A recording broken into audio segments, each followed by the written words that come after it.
Operation Sindoor అంటేనే పాకిస్తాన్ అల్లాడిపోతోంది. అయితే ప్రతీకార దాడి చేసేందుకు కూడా పాకిస్తాన్ సంసిద్ధమవుతోంది. అటువంటి వ్యాఖ్యలే మళ్ళీ చేస్తోంది. ఒక్కసారిగా ఇక్కడ ఈ ఆపరేషన్ సింధూర్ చేపట్టిన తర్వాత Pakistan parliament emergency call for చేసింది. ఈరోజు పార్లమెంట్ జరిగింది. ఆ పార్లమెంట్ సెషన్ లో పాకిస్తాన్ ప్రధాని షహబాజ్ షరీఫ్ మళ్ళీ కారు కూతలు పిచ్చు కూతలు కూశాడు. అక్కడైనా మాట్లాడుతూ మా దగ్గర అణుబాంబులున్నాయి, మరొక పచ్చి అబద్ధాన్ని అక్కడి పాకిస్తాన్ ప్రజల్ని మభ్యపెట్టే విధంగా భారతదేశానికి సంబంధించిన ఒక పచ్చి అబద్ధాన్ని పార్లమెంట్ వేదికగా మాట్లాడుకొచ్చాడు షహబాజ్ షరీఫ్. ఏమన్నాడు తెలుసా? మన భారత ఆర్మీ ఏం చెప్పిందో చూసారు కదా, ఇద్దరు వీర వనితలు ధీర దిశాలి వాళ్ళు నేర్పించినటువంటి ఆ వింగ్ కమాండర్ కల్నల్ చెప్పినటువంటి ఒక నాయకత్వంలో ఒక భీకరమైనటువంటి దాడి జరిగి అక్కడ ముష్కరులు 200 మంది హతమయ్యారు. అయితే వారు చెప్పిన మాటలంటే మనం విన్నాం. మన వైపు నుంచి ఏం డ్యామేజ్ కాలేదు, వాళ్ళను పూర్తిగా అంతమొందించాం. కొన్ని స్పెసిఫిక్ టార్గెట్గానే ఈ ఆపరేషన్ కొనసాగింది.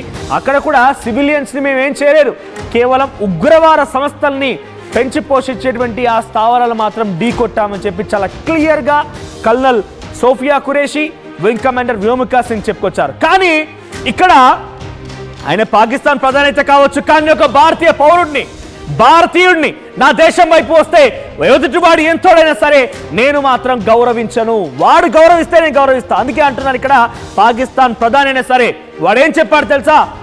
మా దగ్గర అణుబాంబులు ఉన్నాయి, భారత్ వైపు నుంచి వచ్చినటువంటి కొన్ని డ్రోన్స్ ని, ఎయిర్ ఫైటర్ జెట్స్ ని మేము పేల్ చేశామంటున్నారు. కానీ అటువంటిది ఏది జరగలేదు. పచ్చి అబద్ధాలతో పార్లమెంట్ లో ప్రస్తావించాడు ఈ ప్రధాని, ఈ ముష్కరుడు, ఈ ఉగ్రవాది. ఎందుకైనా నేను ప్రధాని కూడా ఉగ్రవాదిగా పోలుస్తున్నానంటే, ఒకసారి ఈ పాసిబుల్ పీసీఆర్ ఆ ఉగ్రవాద స్థావరాల్ని పేల్చేసే సమయంలో కొంతమంది ఉగ్రవాదుల మృతదేహాలకు కూడా ఏకంగా ప్రధాని వెళ్ళిపోయి, కొంతమంది ఉగ్రవాదుల మృతదేహాలకు కూడా ప్రధాని వెళ్ళిపోయి అక్కడ ఆయన సంఘీభావం తెలిపాడు, ఆయన సెల్యూట్ చేశాడు, ప్రార్థనలు చేశాడు. అందుకే ఉగ్రవాదులకు సహకరించే ప్రతి ఒక్కడు ఉగ్రవాదే, ఉగ్రవాదులకు మద్దతు కలిగించే ప్రతి ఒక్కడు ఉగ్రవాదే. నా దేశం వైపుగా కన్నెత్తి చూస్తే ఈ ఉగ్రవాదుల కళ్ళలో పెద్ద డెఫినెట్ గా రక్తం కారాల్సిందే. అటువంటి చర్య ఉండబోతోంది. ఒకసారి ఈ పాకిస్తాన్ ప్రధాని ఏం మాట్లాడాడో చూద్దాం. సో ప్రస్తుతానికి మీకు విజువల్ కూడా చూపిస్తాను. ఇఫ్ పాసిబుల్ పీసీఆర్ మీకు రెడీగా ఉంటే ప్లే చేయండి. ఇక్కడ నేను పాకిస్తాన్ ప్రధాని ఉగ్రవాదతో ఎందుకు పోల్చాను తెలుసా? ఈ పాకిస్తాన్ ప్రధాని పార్లమెంట్ వేదికగా పచ్చి అబద్ధాలు మాట్లాడుతూ, ఇక్కడ చూడండి దృశ్యాల్లో, ఇక్కడ ఆర్మీ ఫోర్సెస్ ఉన్నాయి. ఆర్మీ ఫోర్సెస్ మొత్తం కూడా దిగిపోయి అక్కడ చనిపోయింది ఒక ఉగ్రవాది. మన భారతీయుల రక్తాన్ని కల్లారు చూసిన ఒక ఉగ్రవాది చనిపోతే వీళ్ళంతా వాడేదో దేశ సేవ చేసినట్టుగా, వాడేదో పెద్దగా ఉద్ధరించి, వాడేదో దేశానికి పెద్ద ఎత్తున ఏదో ప్రయత్నం చేసినట్టుగా, సమాజ సేవ చేసినట్టుగా ఈ పిచ్చి కుక్కకి, ఈ పెంపుడు కుక్కకి వాళ్ళంతా సెల్యూట్ చేస్తున్నారు. అంటే వీళ్ళంతా ఉగ్రవాదులే. ఉగ్రవాదులకు సపోర్ట్ చేసే ప్రతి ఒక్కడు ఉగ్రవాదే. నా భారతదేశ పౌరుల రక్తాన్ని కళ్ళ చూసిన ప్రతి ఒక్కడు ఉగ్రవాదే, ప్రతి ఒక్కడు ఉగ్రవాదే. ఒకసారి ఏకంగా ఇవన్నీ కాదు, డైరెక్ట్ గా పాకిస్తాన్ ప్రధానియే ఆ ఉగ్రవాది యొక్క మృతదేహం దగ్గరికి వెళ్ళిపోయి సెల్యూట్ చేశాడు, నమస్కరించాడు. సో ఆ దృశ్యాలు కూడా మీకు చూపించే ప్రయత్నం చేస్తాను నేను. అంతకన్నా ముందు ఒకసారి పాకిస్తాన్ ప్రధాని ఏం మాట్లాడాడో చూడండి పార్లమెంట్ వేదికగా. उन्होंने रिलीज किया हमारे उकाब झपटे और आनन फानन 5 जहाज, जिनमें 3 राफेल, उनको मार गिराया और उनको ऊंधे मुंह वो कश्मीर पर जाकर गिरे, बठिंडा में जाके गिरे। इससे बड़ी अल्लाह ताला के फज़ल करम से इस मौजूद जवान को, पाकिस्तान के 24 करोड़ अवाम को, आपको इससे बड़ी इज्जत नहीं मिल सकती। इसके लिए हम जितना भी अल्लाह ताला के हुजूर सजदा रेज़ होंगे, हम उसका तब भी उसका शुक्र कभी अदा नहीं कर सकते कि ये कन्वेंशनल वॉरफेयर थी, इसमें न्यूक्लियर दूर दूर तक उसका कोई नामो निशान नहीं था। और जो कहते थे कि हिंदुस्तान ने पाकिस्तान को कन्वेंशनल वॉरफेयर में बहुत पीछे छोड़ दिया है, कल रात को उनका होश ठिकाने आ गया है और उनको पता चल गया है कि पाकिस्तान अल्लाह ताला के फज़ल करम से कन्वेंशनल भी और न्यूक्लियर ताकत है अल्लाह के फज़ल करम से। आज जनाब स्पीकर, हमारे दुश्मन, उनको कल रात नींद नहीं आई और हमारे जो दोस्त भाई ख्वाब, उनको पता चल गया है कि पाकिस्तान वाकई एक ऐसा मुल्क है जिसकी फौज एक ऐसी फौलादी फौज है कि कल को खुदा ना खास्ता उनके ऊपर बुरा वक्त आया तो वो पाकिस्तान की तरफ मदद के लिए वो देखेंगे और दरखास्त करेंगे। इससे बड़ी जनाब स्पीकर पाकिस्तान को और कोई इज्जत नहीं मिल सकती। जनाब स्पीकर చూసారు కదా, నా భారత ఆర్మీ సత్తా చూపించి ఆపరేషన్ సింధూర్ పేరుతో నా భారతీయ పౌరులకు సంబంధించినటువంటి ఆ ఘటన తర్వాత ఆ సింధూర్ ఇక్కడ మీరు గమనించండి, భారతీయ మహిళలకు ప్రతీక. ప్రతి ఒక్కరు కూడా నుదుటిన సింధూర్ని ఈ బొట్టును పెట్టుకొని వెళ్తూ ఉంటారు. సో ఎక్కడైతే ఆ పహల్గామ్ ఉగ్రదాడి ఘటన తర్వాత 25 మందిని హతమార్చి భారతీయుల మహిళల యొక్క, ముఖ్యంగా హిందూ మహిళల యొక్క నుదుటిన బొట్టు తుడిపేశాడు. కాబట్టి దానికి ప్రతీకగా ఎస్ సింధూర్ ఆపరేషన్ అనేది ప్రారంభమైంది. ఆపరేషన్ సింధూర్ లీడ్ చేసింది కూడా ఎవరో కాదు, ఇద్దరు మహిళ వీర వనితలు, వీర మహిళలు. ఎందుకంటున్నా ఇక్కడ మాట అంటే ఇద్దరు మహిళలను చేసిన ఆపరేషన్ చూసే పాకిస్తాన్ అల్లాడిపోయింది. 9 టెర్రర్ క్యాంప్స్ హతమయ్యాయి. ఎన్నో ఏళ్లుగా పెంచి పోషిస్తున్నటువంటి ఆ ఉగ్రవాద సంస్థలకు సంబంధించినటువంటి చీఫ్లు అల్లాడిపోయారు. సో ఈ నేపథ్యంలోనే పెద్ద ఎత్తున వారంతా కూడా అల్లాడిపోయారు. ఇద్దరు వీర మహిళలకి మనం డెఫినెట్ గా సెల్యూట్ చేయాల్సిందే, మేరా భారత్ మహానాల్సిందే. ఇక్కడ చూడండి, ఇక్కడ కనిపిస్తోంది కదా ఈ ఫోటోలో చూడండి, ఇక్కడ చనిపోయింది ఒక ఉగ్రవాది మరణిస్తే ఆ ఉగ్రవాది దగ్గరికి వెళ్ళిపోయి వీళ్ళంతా ప్రార్థనలు చేస్తున్నారు. ఇక్కడ చూడండి, ఇక్కడ కనిపిస్తున్నాడు కదా ఈ ప్రబుద్ధుడే, ఈ వ్యక్తే పాకిస్తాన్ ప్రధాని. ఇప్పుడు చెప్పండి, నేను పాకిస్తాన్ ప్రధాని, పాకిస్తాన్ ఉగ్రవాది అనాలా వద్దా? మీరు కన్ఫర్మ్ చేయండి, మీ అభిప్రాయాన్ని కామెంట్ చేయండి. ఇక్కడ తర్వాత ఆసిమ్ మునీర్ వీడియో ఎవరు తెలుసా?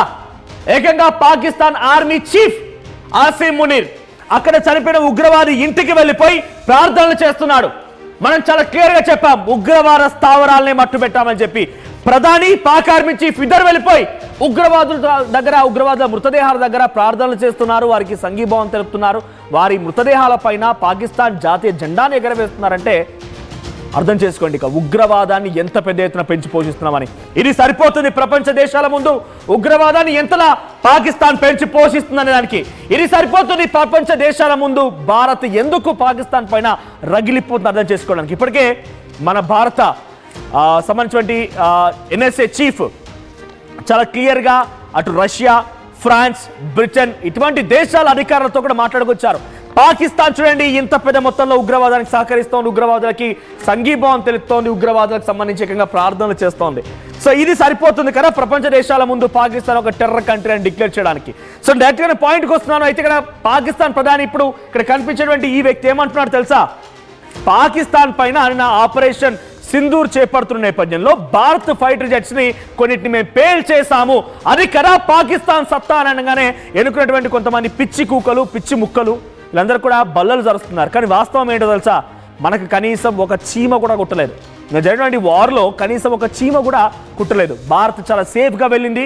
అక్కడ ఎక్కడైతే టార్గెట్ చేయాలనుకున్నామో, ఇన్ఫాక్ట్ ఇక్కడ నుంచి ప్రయోగించిన మిసైళ్ళకి, ఆ హ్యామర్లకి, ఆ హ్యూమర్ జెట్స్ కూడా చాలా పక్కాగా జీపీఎస్ ఉంది. అంటే మనం పక్కాగా ఒక ట్రాక్ లోకి వెళ్ళిపోయి ఒక ప్రదేశంలో దాన్ని పేల్చేయాలనుకున్నప్పుడు అవి అక్కడ పేలిపోతాయి. వాటిని ఏమంటారు తెలుసా? సూసైడల్ బాంబ్స్ అని కూడా అంటారంట. అంటే ఏంటంటే పక్కాగా అక్కడ లొకేషన్ నావిగేట్ చేస్తూ వెళ్ళిపోయి ఆ నావిగేట్ చేసిన ప్రదేశంలో వెళ్ళిపోయిన తర్వాత విస్ఫోటనం జరుగుతుంది ఒకసారిగా. అప్పుడు బాంబు అనేది పేలుతుంది. అక్కడ కొంత లిమిటెడ్ ఏరియా వరకు మాత్రమే, అంటే ఒక బిల్డింగ్ ని పేల్చాలనుకుంటే బిల్డింగ్ పేల్చొచ్చు, ఒక ½ కిలోమీటర్ రేంజ్ వరకు పేల్చాలంటే అంతవరకు మాత్రమే జరుగుతుంది, అంతకుమించి జరగదు. అట్లా పక్కా టార్గెటెడ్ గా నావిగేట్ చేసి ఎక్కడెక్కడ ఉగ్రస్థావరాలు అక్కడ పేల్చేశాం. కానీ పాకిస్తాన్ ప్రధాని మాత్రం మేము భారత జట్టుని అడ్డుకున్నాం, ఆ భారతీయుల యొక్క డ్రోన్లని పేల్చేశాం, భారతీయుల యొక్క ఎయిర్ క్రాఫ్ట్స్ ని పేల్చేశాం.